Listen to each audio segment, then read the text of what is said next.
Right way to use Head Massager HM240. Make sure the device is fully charged before use. Slide your index finger into the ring for a secure grip.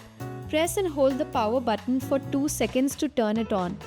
Gently place the massager on your scalp and use it with light pressure. Move it slowly in circular motions for a relaxing experience. There are 3 massage modes. Mode 1, fast speed. Mode 2, slow speed. Mode 3, medium speed. Press the power button to switch between modes as per your comfort. Once done, press and hold the button to turn it off. Cleaning and maintenance. Gently remove the massage nodes, rinse the massage heads with warm water and let them dry completely. Precaution: please ensure that the massager doesn't come in contact with water. Charging method: just plug it in and charge it for 2 hours. Red light means it's charging. Green light means it's fully charged and ready to go. Thank you.